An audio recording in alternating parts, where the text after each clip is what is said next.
Morning, everyone. Thanks for joining me. For those who do not know me yet, my name is Ron Levine from Mindfulness in Blue Jeans, and I've been practicing mindfulness and insight meditation for 25 years.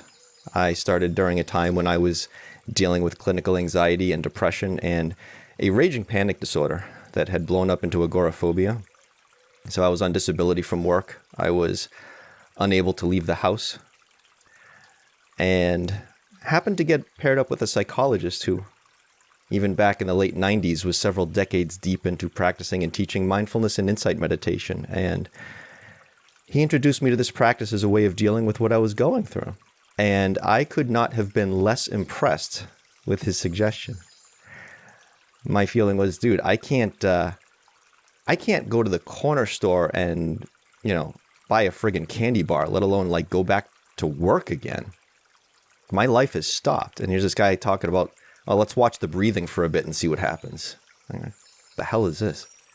So the thing is, I was sitting home panicking all day anyway and figured, all right, I'll give this a try just so I can go back to him and say, look, dude, this didn't work.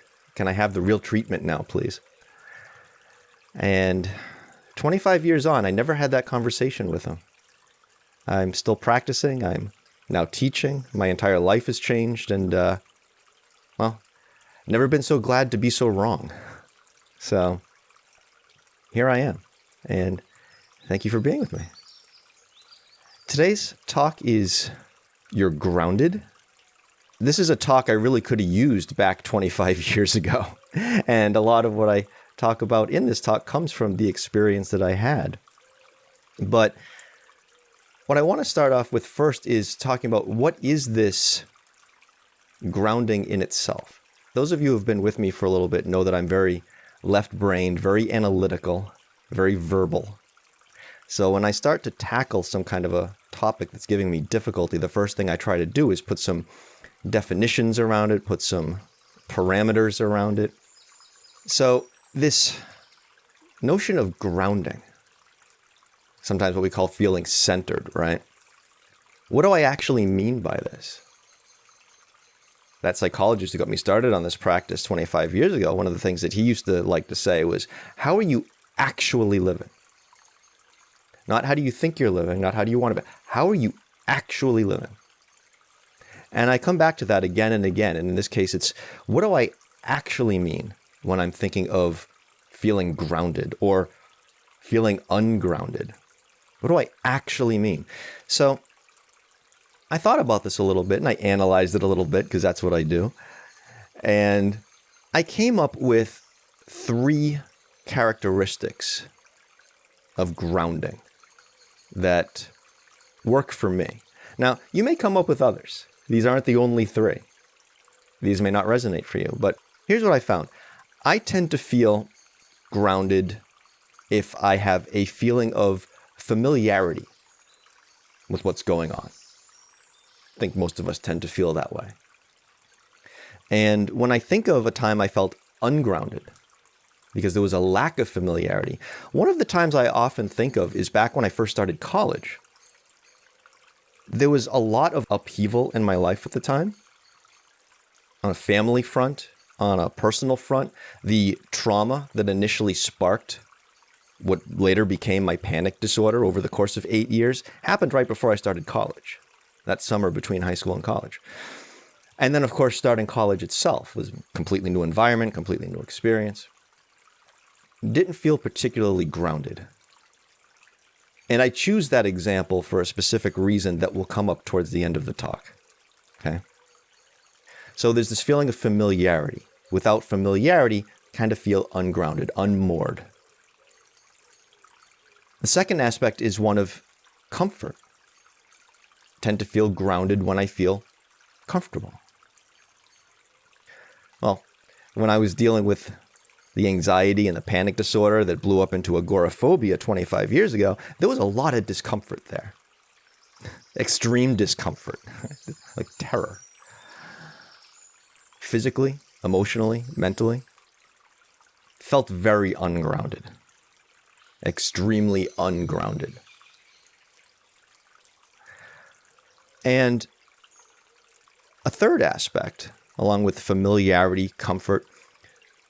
One that I think of as alignment, and specifically when I'm feeling a misalignment between my mind and my body. An example of that is about 14, 15 years ago, I had this weird, to this day I don't know what it was. I had this weird thing happen where for the course of about a year and a half, every few days, I would start to have this weird issue where I would feel completely exhausted, utterly exhausted, but at the same time would be having these crazy adrenaline rushes. This relentless emergency style energy coursing through me at the same time that I felt utterly depleted and exhausted. And this would go on for several days. And to put it plainly, it really fucked with me. And one of the ways that it was so disconcerting was I was no longer able to gauge what my body was really doing. Like, I would sit and eat, but I didn't know when to start or stop. I couldn't tell when I was hungry or not. Like, my ability to gauge what, my bodily, my physical signaling, like, it was just gone. So there was this real misalignment between my mind and my body that I hadn't experienced before. Felt really, really ungrounded. Really ungrounded. These were all really challenging times. And in later years, when I started stumbling into the Buddha's teachings, I started to see how they weren't just challenging, but how I was handling them was making them worse. If you notice what I'm talking about here, I'm talking about grounding, feeling grounded, feeling centered based on a feeling of familiarity, feelings of comfort, feelings of alignment. You notice this word coming up again and again and again. Feelings. It's even feeling grounded, right, is a feeling. And the way that I found I was creating bigger problems for myself was that, well, this feeling of grounding wasn't just based on the feelings of familiarity, comfort, and alignment, and so forth. It wasn't just about the feelings. The problem was coming up with my feelings about my feelings. The Buddha talked a lot about craving and clinging. Another word for craving is dissatisfaction. That inherent dissatisfaction that's always rising up within us, right? Even when everything's fine, well, we get bored with it being fine. We're dissatisfied again. We're always looking for something. And whatever we decide is going to satisfy that craving. Well, that's what we cling to. Oh, I want that thing because it's going to stop that feeling of dissatisfaction. So there's this dissatisfaction arising from a lack of feeling familiarity, of comfort, of alignment, grounding. And what kind of clinging does that lead to? What is it that I think I need to get to alleviate that dissatisfaction? Oh, well, clearly I need to get that feeling back the way I felt before, right? The feeling of being grounded. So I need to get that. I don't want to be over here. I want to be over there. Or I want to be back there. And here's the thing. Here's why this becomes a problem, okay? Attempts to get back to some kind of old ground, attempts to feel a way that we think we felt before, and notice that, the way we think we felt before, becomes a bigger hindrance than the initial feelings of discomfort or unfamiliarity or what have you in themselves, because that attempt to get back creates this unwinnable cycle. Because we start checking in with ourselves. Oh, do I feel grounded now? Do I feel like that feeling again now? Do I feel grounded now? How about now? Now? Do I feel now? Let me try this. Do I feel now? How about now? And we keep poking at that regardless of our answer, right? Because if we don't feel grounded, we don't feel the way we want to feel, well, okay, let me check again. Let me check again. Maybe now, maybe now. But even if for a second we do, we think we got that back. Well, do we stay satisfied with that? No. There's that dissatisfaction again. Well, we better check again to make sure it's still okay. Is it still okay now? Is it still okay now? And here's the thing.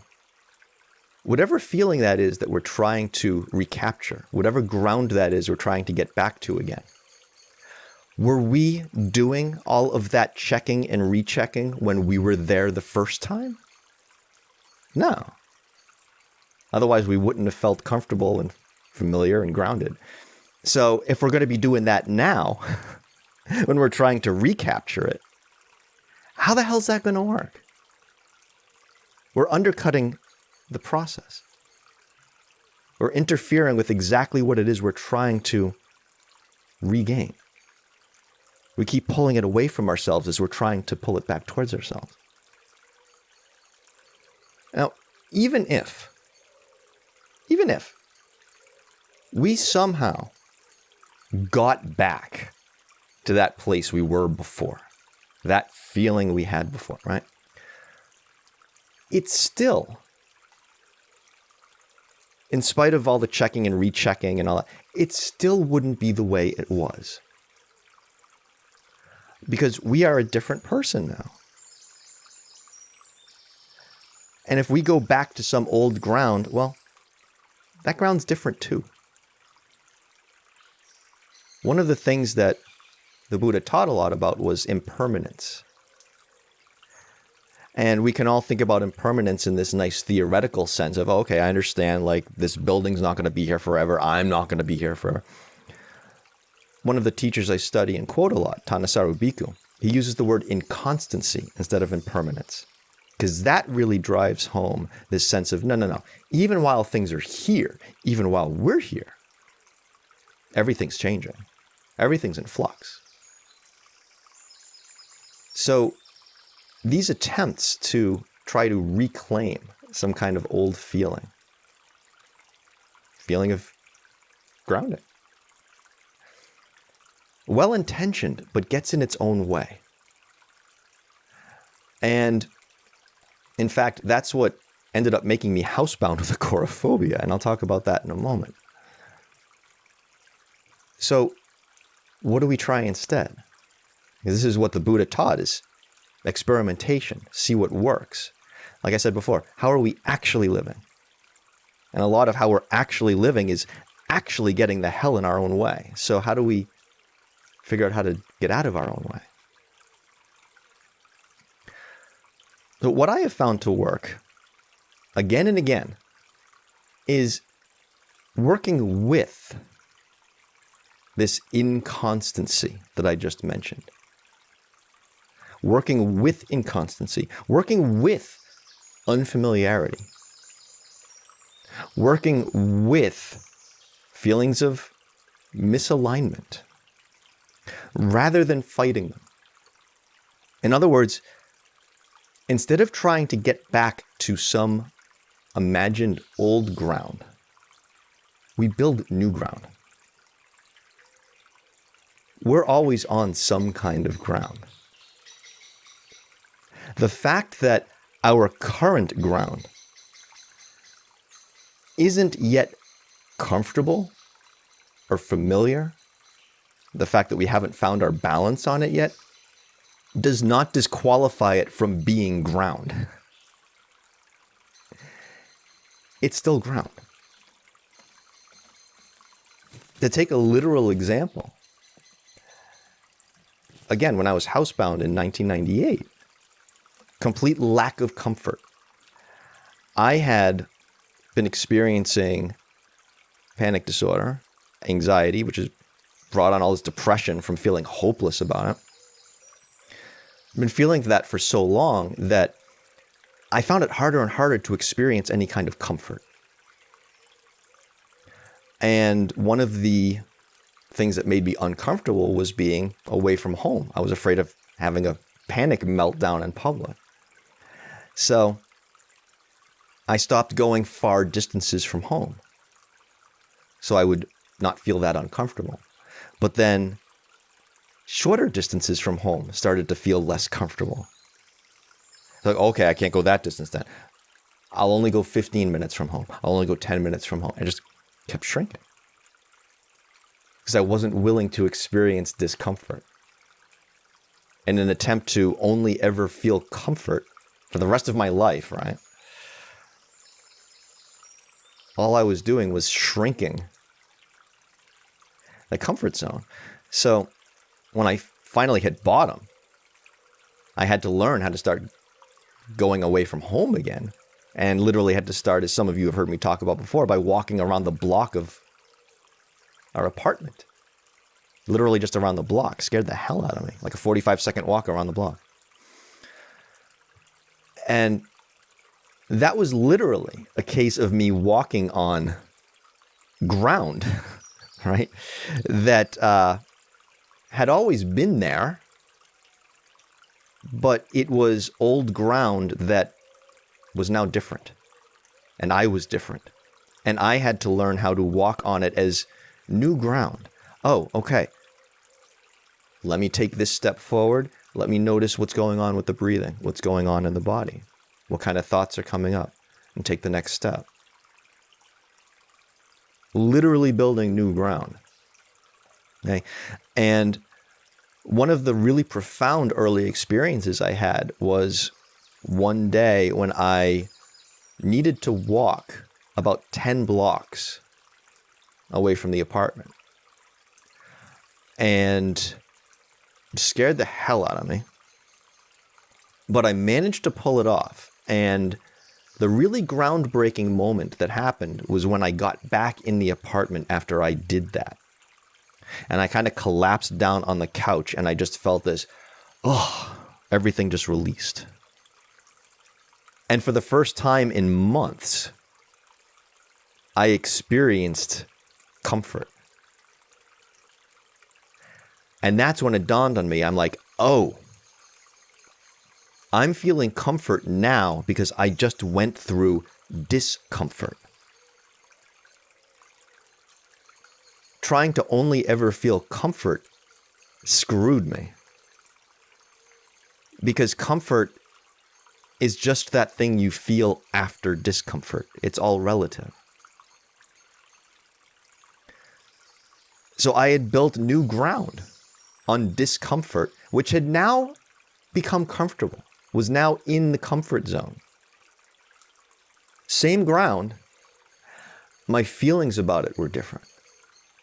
My perception of it was different. Oh, I can do that now. Okay.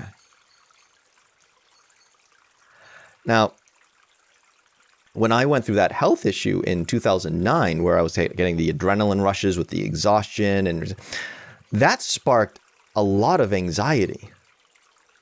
Freaked me out. I started feeling a lot of the stuff that I'd been feeling 10, 11 years earlier when I was housebound. A lot of that anxiety, the panic, because my stomach was in knots. It was freaking me out. But this time, it didn't stop my life. I continued working, continued going out, being whatever. It didn't stop my life. It was hard as hell. It sucked. But I was able to build upon my experience that I'd been through a little over 10 years earlier, on the ongoing practice I had continued to engage in that time. The point here is, this is a skill that we're building. The more we engage with the process of working with new ground for whatever reason it might be new ground for us. Again, a lack of familiarity, comfort, whatever you might have. The more we build the skill of working with that, well, not only do more things end up in our comfort zone, including discomfort itself, right? As one of my yoga teachers says, find the comfort in the discomfort. But we actually become more comfortable with working with the process of working with discomfort. So when this shit hit the fan in 2009, I was like, okay, yeah, this sucks, but I can work with this. This doesn't have to be a life-stopping experience. I've gotten accustomed to working with things outside the comfort zone, working with a feeling of not being grounded, and understanding that that's a perception, that I'm working with a perception. And that leads me to something very interesting, which is, I mentioned early on, I was going to bring back up that example of when I started college and why I was picking that particular example of a time when I felt ungrounded because of a lack of familiarity. Okay? Here's a really funny thing that happened. I don't spend a lot of time thinking back to earlier parts of my life and saying, geez, I wish I was there. I mean, I'm nostalgic, but I don't actually want to go back to, right? But in 1998, when I was housebound, yeah, that was so horrible that I literally did not want to be where I was. I really genuinely, like, if you had given me, okay, you can press this button and you can go back to another time in your life and just be there and this shit ain't happening. Yeah, gimme. One of the times that I kept thinking back to was like, geez, I wish I was back in that time, was when I started college. Even though I know that when I actually started college, I felt very ungrounded. I felt very unfamiliar, uncomfortable. It was a rough time. But in retrospect, when I think back to it now, because I ended up being at college for so long, it became a very familiar environment. I came to feel very grounded and comfortable there. To the point where when I think back to it, even my very first days, when I know I was not feeling grounded, my perception now is, oh yeah, I felt grounded. Or I feel grounded now when I think about that. So you'll notice these themes that keep coming up. We're working with feelings and perceptions. We're working with feelings about our perceptions and perceptions about our feelings. And we can work with these in such a way that we are expanding our comfort zone. And that comes from this openness, well, to discomfort, to unfamiliarity, including our feelings about discomfort and unfamiliarity. I get this mental image, not so often anymore, but back in my early days of practice, I used to get this mental image a lot about how I was climbing up to these plateaus. I'd climb up this mountain and get through something really challenging in my practice, and some distance I'd gone from home, and something that caused me anxiety that I got through. And oh man, I mean, the climb was terrible, right? It was anxiety provoking and exhausting and felt ungrounded, right? Climbing up a mountain, you fall, whatever. But then reaching this plateau and just like, oh, okay, I made it here. And then You work up to the next one. You work up to the next one. And something that I started to notice in the course of going through this process is when we're working with new ground, there's this part of us that feels like, okay, I need to get comfortable with this ground before I can settle in. And it doesn't work that way. We settle in first. And that's how we gain familiarity and comfort. Right? We don't usually feel ready to do the big thing and then do the big thing. We have to do the big thing first, and then we feel ready. The way we think it should work, not the way it actually works. Right? Experience is that thing you always get just after you needed it. So the reason I find this to be so successful is because, again, we're not fighting inconstancy. We're not fighting our feelings about inconstancy. We may be experiencing some discomfort, some pain, some fear, but we are at least reducing what the Buddha would call the stress and suffering that we're adding on top of those things. The one that says, no, I need to be over there. I need to be back there. We're no longer limiting our perception such that we are disregarding the ground that we do actually have here now and how we can work with it. Everything that feels comfortable and familiar at some point didn't. So, how do we go about building new ground? This is loosely part one of a two-part talk that I do. The next part will be the next time we meet online. But in this first part, I like to bring the focus to the physical body. One thing I find again and again, not with a small amount of annoyance, is that whatever wisdom the mind thinks it has, the body actually does. So sometimes it is helpful to let the body take the lead and let the mind come in tune with the body rather than trying to force it to be the other way around, which is what I usually do. So today's sitting will focus on that. So let's sit for a bit.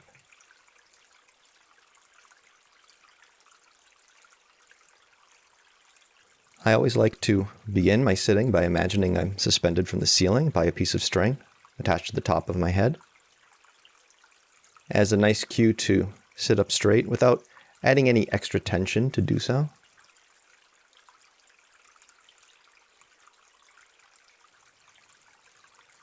And if you're experiencing any tension right now, mental tension, physical tension, emotional tension, that's fine. That's absolutely fine. The same way we don't need to fight inconstancy or fight our feelings about inconstancy.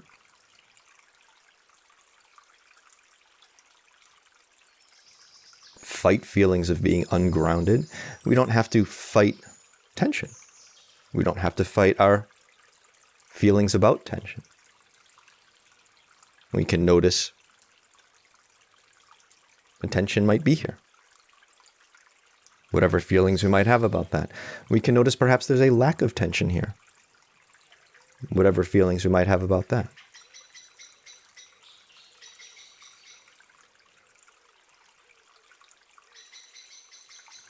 And also take a moment to notice what is in contact with whatever is holding you up right now. A chair, a cushion, a floor.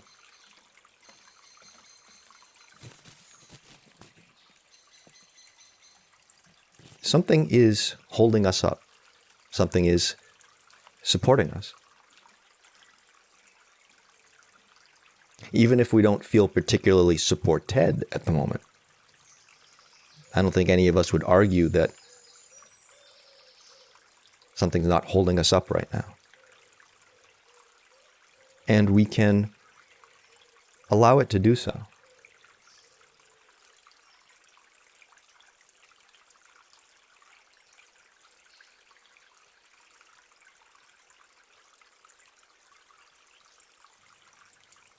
So let's take a moment and notice this feeling of suspension from the ceiling.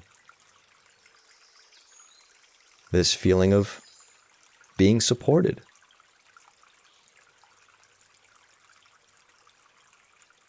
This contact between whatever part of our body is touching what is holding us up. And notice the space in between.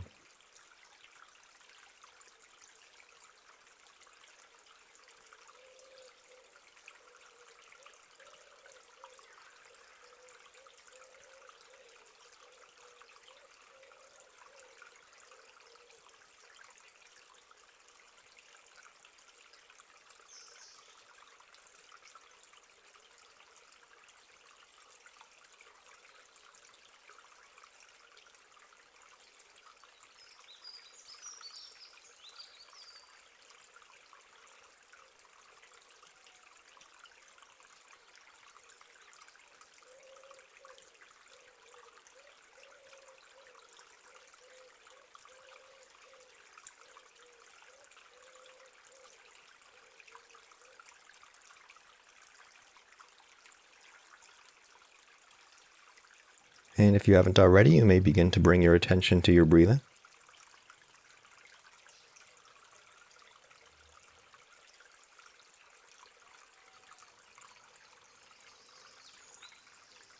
And notice if you try to make the breathing a certain way when you bring your attention to it. We usually do. And there's nothing wrong with shaping and controlling the breathing in this practice, but we do not have to. And I usually do not deliberately shape or control the breathing. And you might think of that kind of controlling and shaping as perhaps being another form of, well, I need to be on that ground over there. My breathing's supposed to be like that. Well, I'm meditating, so it's got to be long and deep and contemplative, right? My meditation should be over there. Here's no good. Oh, interesting.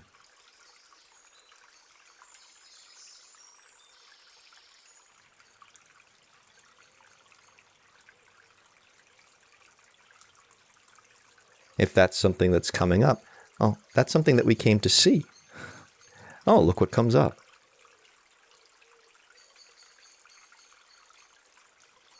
Remember those perceptions we were talking about and our feelings about our perceptions. Have this perception that, well, our practice needs to be this way. My breathing needs to be that way. And if it's not that way, here comes the feelings. Oh, you're not doing this right. Interesting. This interplay of perception and feeling keeps us scrambling, trying to find that balance on that ground.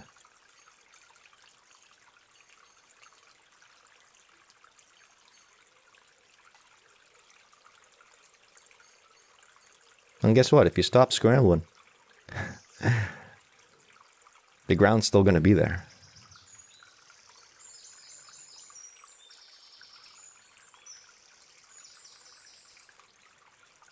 So take a moment. If you like, notice the breathing, however it is. Notice the feelings that come up about it. Notice the perceptions of it.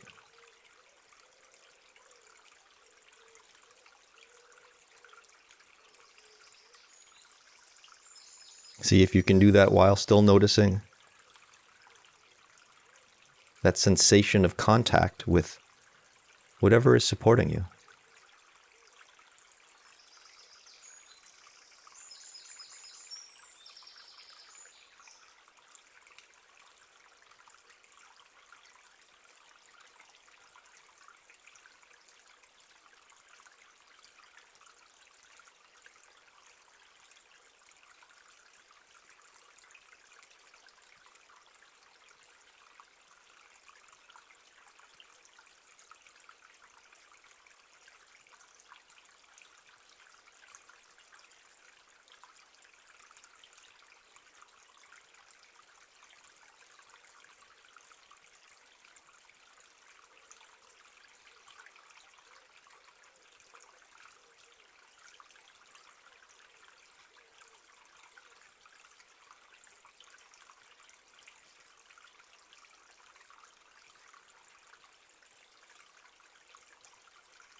I'll offer a few visualizations, which are forms of perceptions that I find to help sometimes.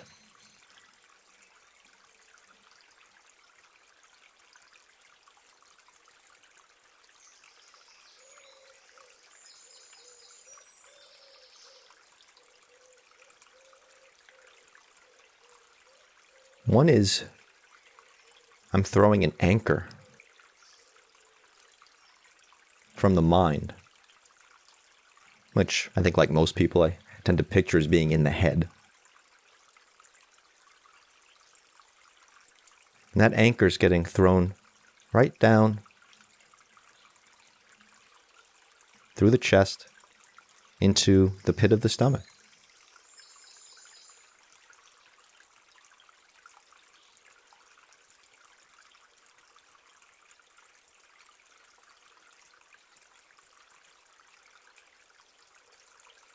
I find this helpful not just because it keeps the mind, well, anchored, but there's also a direct line tying together the mind and the body, right? For those times when I might feel misaligned.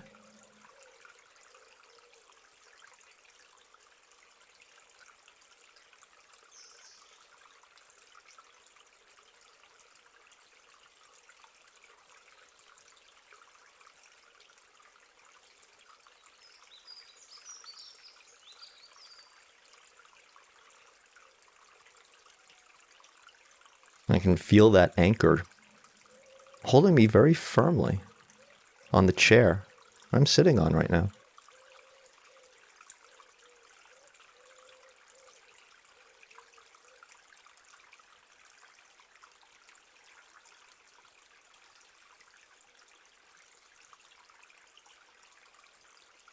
And it's not weighing the mind down, it's just keeping it in place.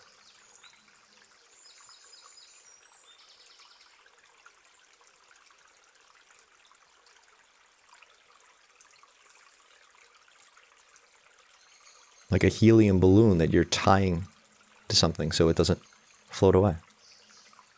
It's still light. Can still move around. It's not going to fly away.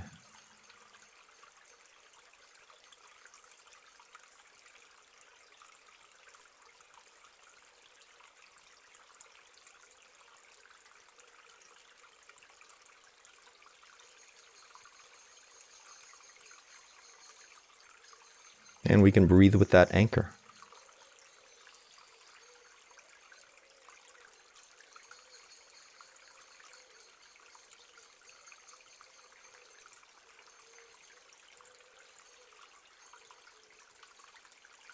That density, the solidity, the reliability of that anchor.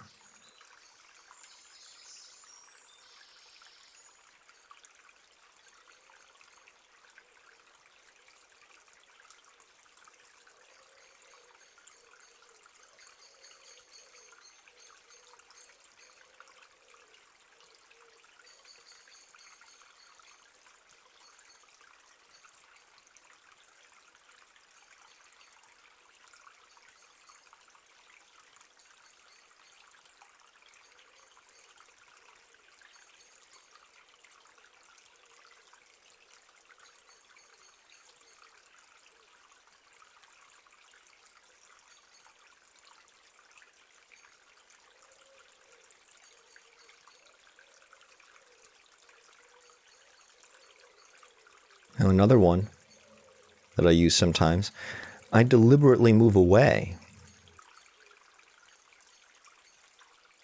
from working with the stomach.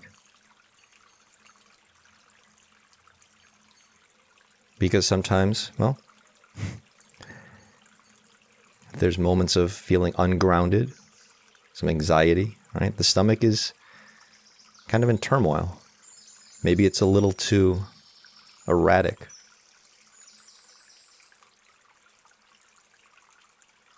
To work with just yet.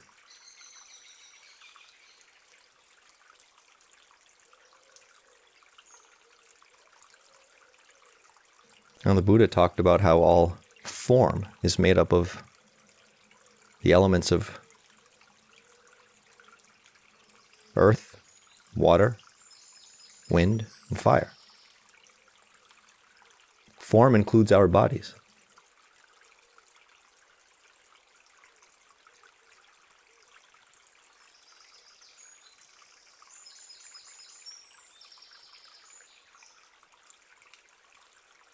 So I'll start to bring attention to the earth elements.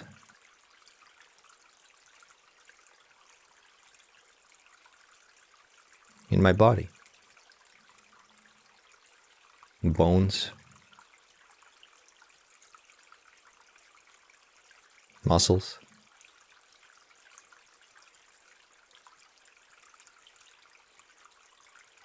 Not that these are devoid of water and wind elements and so forth.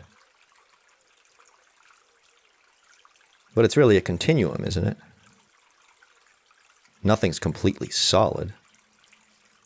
It's just a continuum of density. Even the chair I'm sitting on right now is just zillions of atoms densely packed together, tightly enough that, well, it forms this object that holds me up.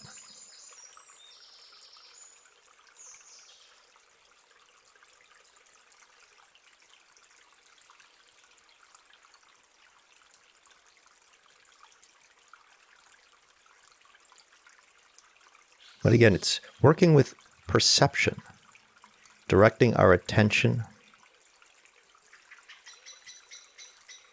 to those parts of the body that are more solid.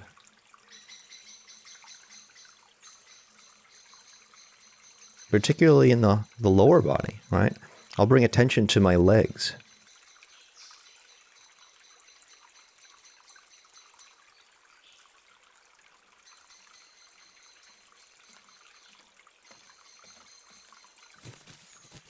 Thicker muscles, or larger bones.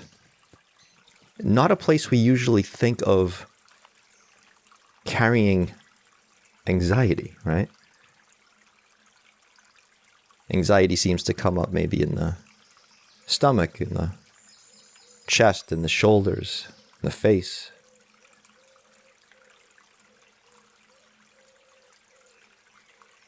I don't think most of us usually think of carrying anxiety in the upper leg.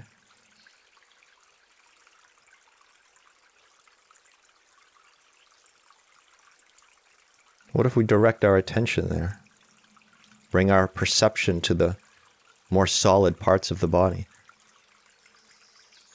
Again, that part that for most of us is probably making contact with something holding us up right now. Something that is grounded, even if it doesn't maybe feel that way everywhere.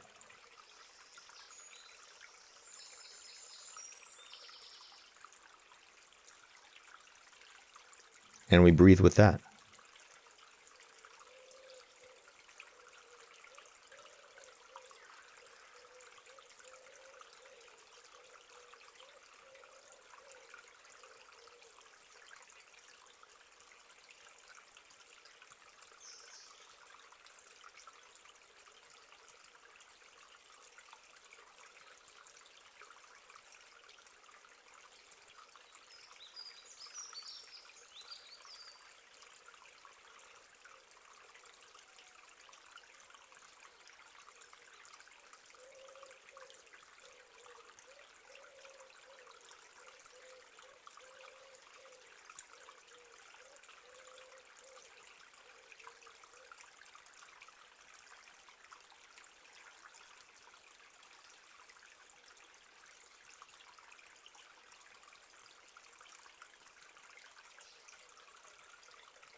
Notice what the effect is on the breathing, perhaps on the feelings, when we direct our perception, direct our attention.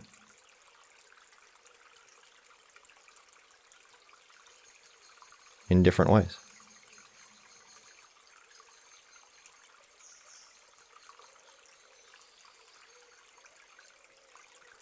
And notice that we are forming an intention to use our attention and perception in these ways.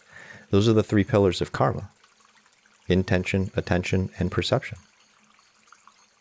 Now, we're working with our karma here, our experience as it's unfolding.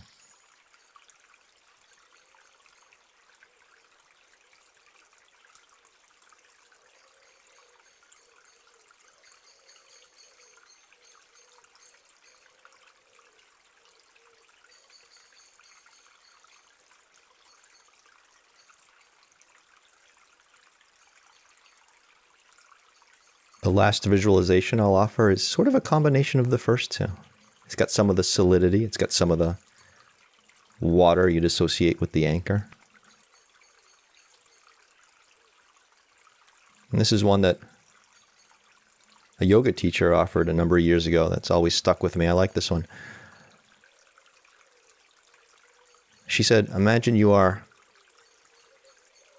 in the watchtower of the mind, watching the river of bodily sensation.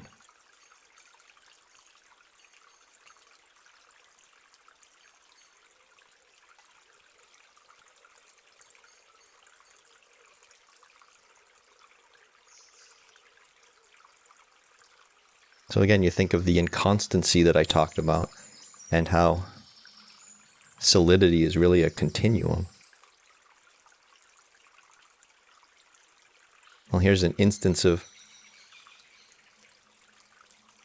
watching the inconstancy of bodily sensations from a place of, well, more relative solidity, like a watchtower.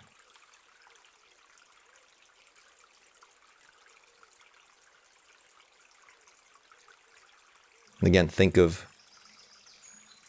that vantage point now you're using in terms of perception.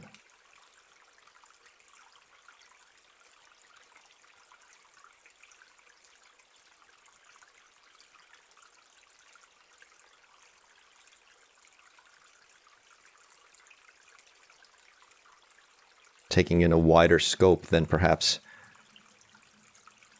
the other techniques I offered. So maybe that's more helpful sometimes. Maybe it's less helpful sometimes and don't use it.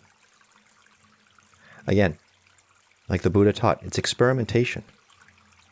Try this, see what works. Try that, see what works. What works today may not work tomorrow, vice versa. That's why it's an ongoing practice.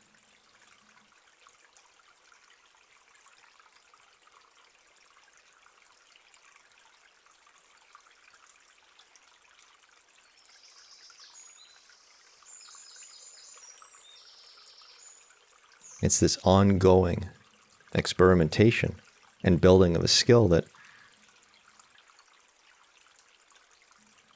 leads us out of stress and suffering. We may still experience discomfort and pain, but the stress and suffering we add on top of it, we can shed that.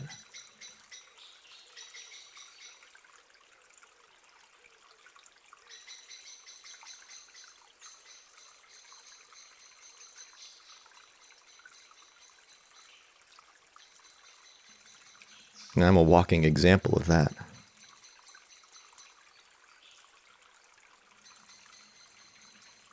I mean, I haven't shed it all, but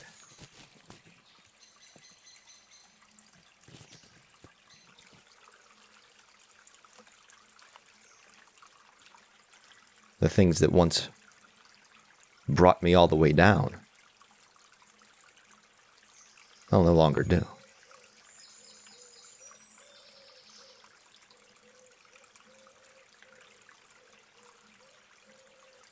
Again, building new ground.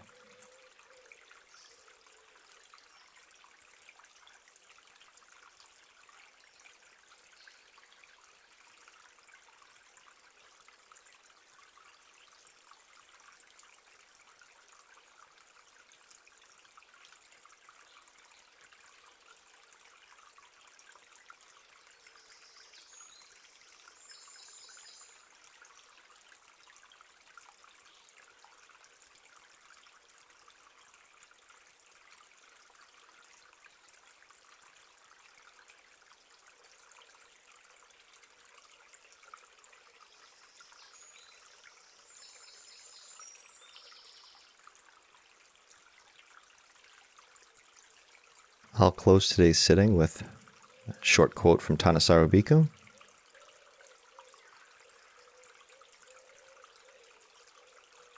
As you get more and more skilled,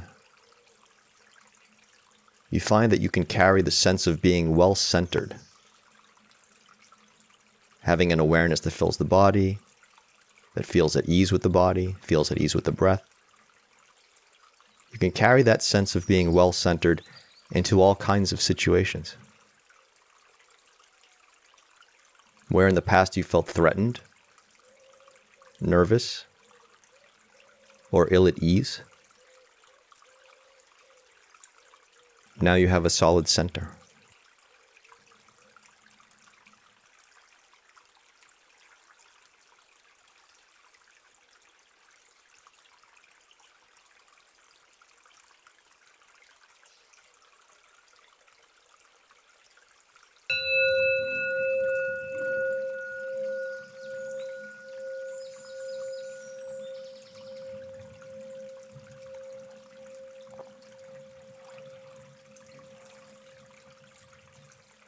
Thank you, everyone.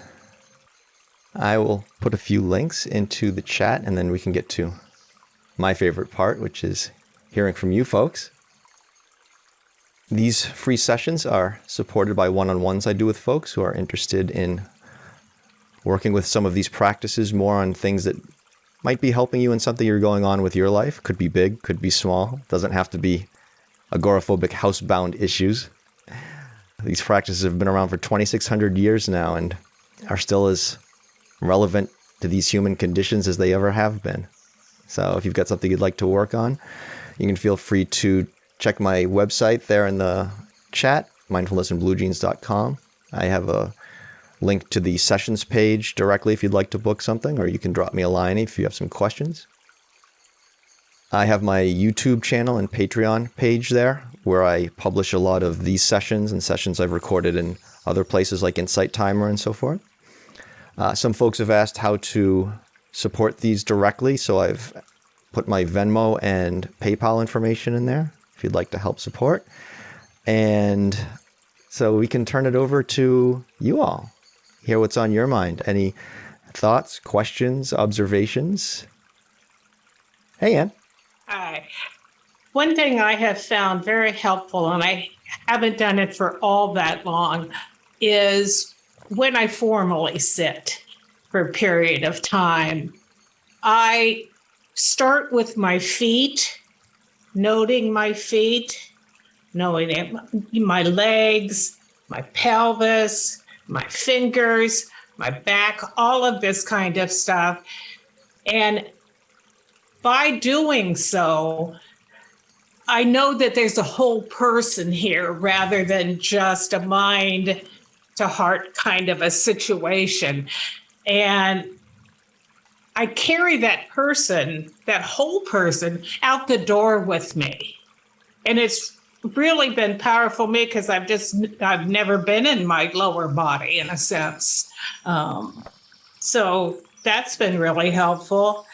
And, you said something that was word for word what I said to my brother just yesterday about spaciousness, grounded in spaciousness. With my neediness issue, I had a breakthrough just this week. Huge.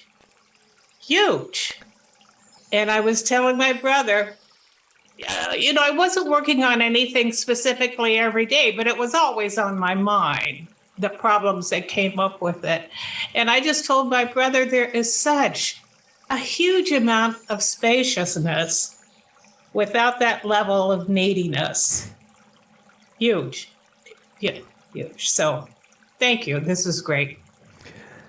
Cheers. Thank you for sharing that. Yeah, it's that abundance mindset versus the scarcity mindset. When we stop focusing so intently on what we think we have to have, yes, suddenly we can see what's actually out there, right? That difference between looking and seeing that I talk about a lot. Sometimes we want to look, but a lot of the times we confuse looking and seeing. We're looking so intently for something, we're not seeing what's actually here. Yeah, and it also involves bringing the other person in and seeing what the neediness is doing to them, rather than just my demands. Yeah. And notice how all aspects of this are all over that theme of perception. It's working with perception. As is what you described at the beginning, which is sort of this like a body scan technique. Yes, absolutely. Yeah. And I don't usually talk about body scans simply because I don't usually do it. I teach from what I typically do. But body scanning is a great technique for grounding. Yeah. As you've been finding. Yeah. That feeling of cohesion that can come from that. And like you said, even the mind and the body, we talk about the mind and the body like they're two separate things, which, exactly. In many other cultures, they'd look at us sideways and be like, what the f are you talking about, dude? Yeah. Again, it's a perception. It's a perception that we have in the West that the mind and body are two separate things. And how's that working out for us? Badly. Right? Here I am having to talk about tying an anchor to the mind. Yeah. So, yeah, that's great stuff. I'm glad you had that breakthrough. That's awesome. Oh, I'm thrilled. Over the moon. That's awesome. That's awesome. Nice work. Cheers, Ann. Thank you. Cheers. Hey, Ron. Hey, Azum. Am I saying that right? Azum? Azum. Excellent. Welcome. Hi. Hi. So I've been on and off with meditation for the past, I would say, 4 or 5 years. I myself also had a really traumatic experience in pretty much the same time that you endured yours, which is, 18 going into college, essentially. Since then, I've dropped in and out of college and kind of pursued my own way and spent a lot of time working as a digital nomad. That was kind of one of the dreams that I wanted to accomplish. And I do web design work. So now I kind of travel a lot, and I've picked up meditating and journaling and yoga, and sometimes I've been consistent, sometimes I haven't. But recently I basically lost my job this past few months, and I also had a large breakup, and started to feel like I needed to reevaluate my life in recent times. And so I kind of am at a point where things are very like not really sure which foot forward I need to be taking, where things should be going. Like, is it going back to school, or is it, moving elsewhere? Is it, continuing on the path that I'm on? And it's kind of hard to say, where to take any of this. And one of the things that I find myself having struggled with is being in my own body and trusting my own sort of intuitions and feeling my own feelings, because I've worked so hard to just kind of use these external things to kind of make me feel as if, that trauma wasn't a thing. It's kind of like a thing that I use to avoid all of these, feelings that I was feeling. And, hence the relationship or the job or the friendships that you would cling on to. But I guess I'm, curious on like what your experience was like being in the midst of all this, in your sort of tornado, I guess, or your sort of feeling of like feeling lost, confused, and, lacking meaning or purpose in your life. And, feeling like, is it really just like, for me, some days for me, it's really just like waking up, meditating, and then going about my day, like aimlessly wandering, in that sense. And I'm wondering how you sort of reconcile with your own sort of feelings of having that for yourself, and you've ever experienced that for yourself, and what you would suggest in my circumstance with what I'm enduring right now.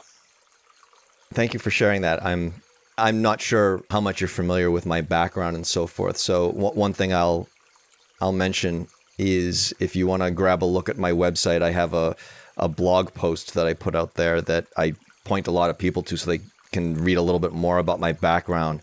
It's called The Art of War When Panic Attacks. You might find some of that resonant. So there's a couple of things. And I mean, this is a huge, I could talk for hours about this, so I'm going to try and take a couple of things and we can nutshell this, but you can always drop me a line. We can take some of this offline if you want, because this is a huge thing. But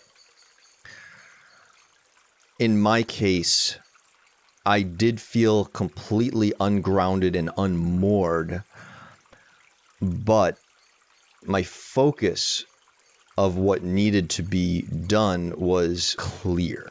So my day job is also in IT, by the way, and I was a career changer. By the time I melted down utterly, my initial trauma that sparked all the panic and so forth, that was in the summer of 1990.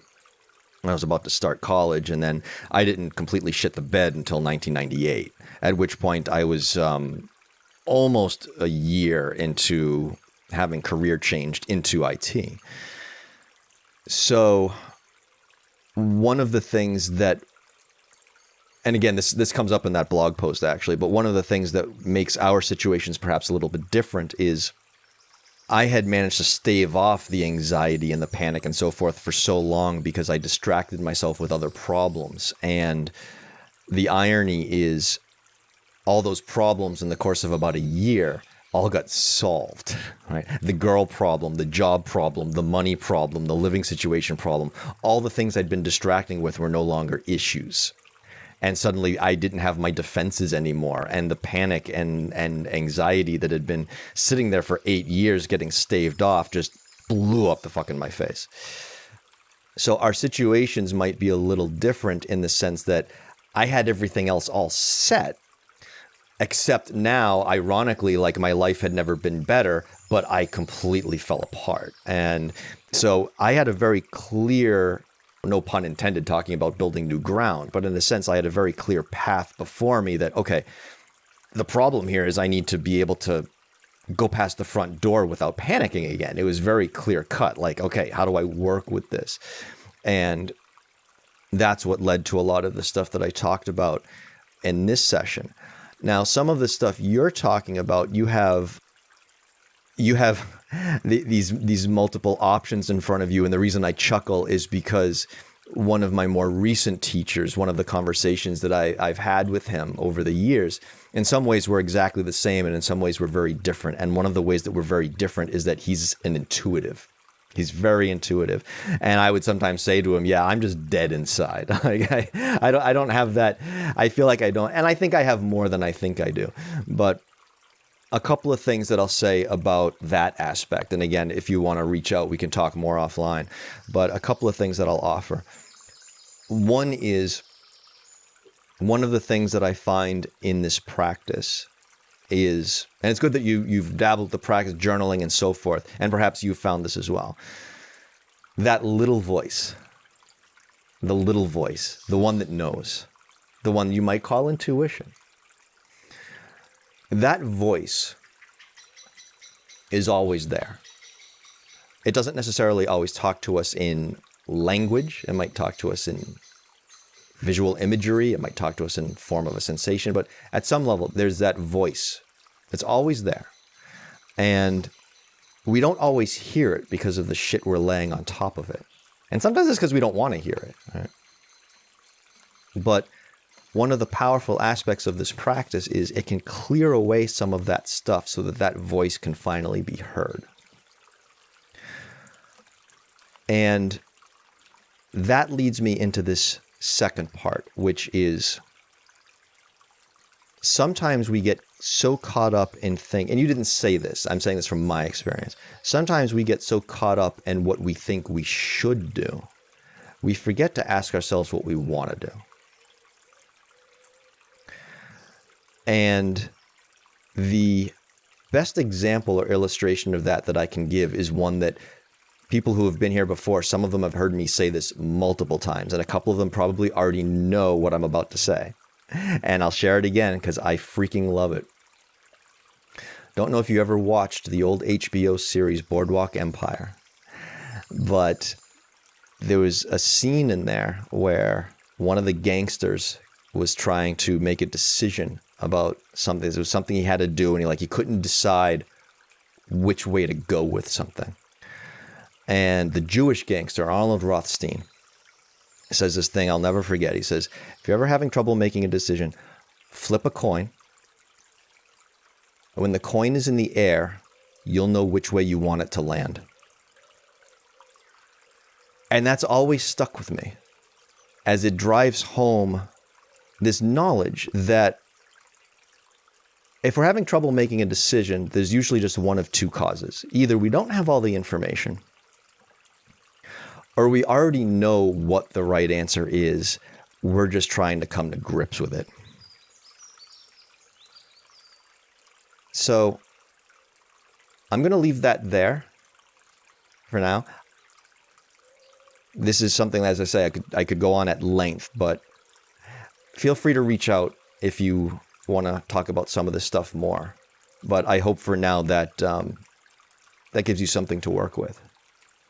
Absolutely. Yeah, that was great. And something that I think maybe I intuitively understand is the whole, when you said the whole clearing away and letting that voice come through, it's especially when you've been in an environment that hasn't been respectful of that voice, or even for yourself to respect it, it begins to feel alien. Like it's something that, and I mean, we live in an environment that doesn't really encourage that either. So it's felt really alien to me. So I have this disconnect with myself essentially, because I don't really understand myself beyond, what I feel like I should be doing. So yes, in exactly what you said is what I'm saying, to myself is I should be doing this, I should be doing this, I should be doing this. But when I begin to ask myself, what do I want to do? It's oh, I don't realize what that is. I don't really know what that is, because it's hard to answer that. Yes. And that's okay. Right? Sometimes that's one of the reactions we have is, well, I don't know what I want. Well, I have to know what I want, right? It's okay not to know. And that can come from, like you were saying, that it feels alien because we've been alienating it. I mentioned briefly that this is sort of loosely part one of a two-part talk. And again, part two will be the next time we meet online, probably, I'm guessing 4 weeks from today. And that one's called Building Self-Trust. It builds upon this session and goes back to, again, the stuff I was going through 25 years ago. I spent almost a decade not trusting my own mind or body, not to sell me out. I can't trust this shit not to just blow up in a panic, whatever, just at any given moment. I didn't trust any part of my anything. There is this alienation, and there needs to be some reconciliation process, right? And it's not something that happens overnight. But it sounds like you've already gotten further than most people ever do, just being where you are right now. You have this recognition. I get the impression that you, if you're not yet heading in the right direction, I think you're at least facing the right direction. That's the impression that I get right now, if that helps. Yeah, no, that definitely does. Yeah. As much as I mean, it is a symptom of anxiety and depression. It's like your own sort of disbelief or your own sort of trust in yourself. To your point, is the thing that, yes, we get in our own way. Like it's very frustrating. So I think what it is for me at this point is really learning how to be with myself and learning what it is that voice needs and from me, and how I can just attune myself to that beyond just like distracting myself mindlessly all the time, which is what everyone in society does. And it's completely logical to do that. But I think, as I've realized, is that with all the things that I was told that, or I told myself that I should have, or would be this thing that would make me happy, or this thing would make me happy, you know, as soon as it all falls apart, you kind of have this realization like, oh, okay, well, why did all those things make me happy? And then, you know, what will, if it's not all those things? Is it a combination of all those things together? Or is it none of those things and it needs to be something completely different? You know who found himself asking questions just like that? It's the Buddha. Yeah. You're in good company, my friend. Yeah. And the fact that you are open to these things, this reconciliation, means you're already doing it. The openness is part of the process. So simply by being open, you've already begun. Yeah. Thank you for sharing all that. Yeah, thank you. Cheers, man. This was great. Thank you. Awesome. Cheers. Thank you. I often forget to check the chat, but so I have one here from Louise about finding it hard to sit with myself, feeling comparable to the adrenaline rush with the exhaustion that I had mentioned, and a pulsating feeling. Yeah. Here's an interesting one that kind of ties into, I was just talking about a moment ago with the not trusting the body and so forth. One of the things that was, well, terrifying for me when I was first offered this practice and given the suggestion of, okay, watch the breathing without trying to control it. And I was like, what are you on, friggin' crack, dude? Like, I'd been controlling my breathing hypervigilantly for almost 10 years to avoid, you know, the breathing getting too fast, kicking off a panic attack or whatever. And I was horrified. I was like, you want me to, what? But I gave it a shot. And one of the first things that I noticed was this pulsation, like in the solar plexus, really just like boom, boom, like, which clearly just, you know, coming from the heart. But when I relaxed as much as I could, relaxed the stomach, didn't try to control the breathing, watched it come in and out, it was like boom, boom, boom, boom. And it was very disconcerting at first because, again, here I am not trusting the mind or the body. And now I'm giving the body a little bit of rope, like, okay, I'm going to let you, okay, you breathe, okay. And then it starts doing this pulsation. And I'm just like, what are you doing? What are you doing? Hey, right? And based on the the initial instruction I'd been given, I was like, okay, I'm just going to watch this. Okay, I'm just going to watch this. Just going to watch this. Okay, pulsating, breathing, pulsating, breathing. And at some point realized, well, I'm still here. Sometimes I felt like I wasn't getting enough air in because the breathing, when I wasn't trying to control it, ended up being very short and shallow. And, at some point I was like, well, I'm still here. I haven't passed out. I haven't died. Clearly I'm getting enough air in. I still have this pulsating going on, but nothing else is like, it's not leading to anything unsavory, nothing threatening, even though I feel threatened. It's not actually threatening. And, I was like, all right, I got through that. I can do that again next time.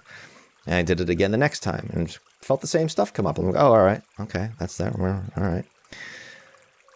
And you want to talk about perception, how we work with perception. Well, funny thing, I started to notice that any time I would allow the breathing to be, however it was, that this pulsation would start to present itself. And it went from being a signal that there might be a threat to being a sign that I was on the right track. Because it only ever happened when I let the breathing be.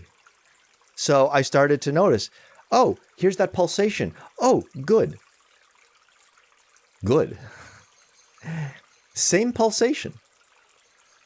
Completely different perception about it. Completely different feeling about it. And after, I don't know, a month or two, the pulsation just went away. Just became a thing I noticed. And then a thing that went away. And every once in a while it might pop up again. It's like, oh, geez, where you been? Oh, funny. Oh, welcome back.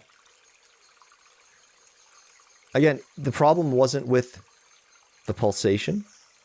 The problem isn't with the lack of grounding or the feeling about the lack of grounding. It's the perception and the feelings about it. The perception about the feelings about the perceptions. Which sounds impossible to work with, because if they're both bouncing off of each other, then how do you... But it actually contains its own solution. As you start working with one, it affects the other. It's a cycle. So if you want to start changing a cycle, you don't have to change every part of the cycle, because it's a cycle. If you change one part, it's going to propagate. And that's where a lot of this experimentation comes in that the Buddha's talking about, which is why he says you don't have to understand the entirety of his teachings to reach the end of stress and suffering. You don't have to understand every nuance, because it's all a cycle. So if you change the input in one part of the cycle, that propagates. So if we focus on one particular area, we just do that and we see what the results are. And a lot of the other shit and other parts of the cycle end up taking care of themselves, because we've stopped inputting the parts that were causing the problems at that part of the cycle. The Buddhist teachings are goddamn elegant. They're really quite amazing. And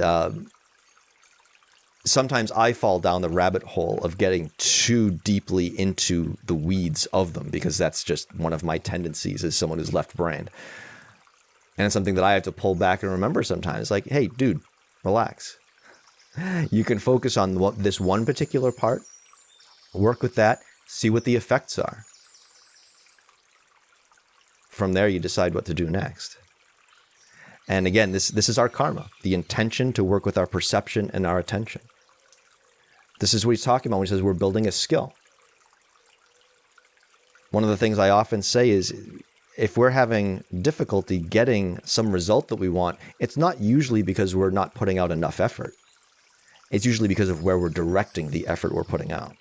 And if we're directing it in a more skillful place, using it in a more skillful way, well, guess what? We usually don't have to use as much. The Buddha taught right effort, not extreme effort. Very good. You've got my links in the chat if you'd like to reach out. And have a great rest of your day and weekend, everyone. Hope to see you all again real soon. Cheers, everyone. Take care.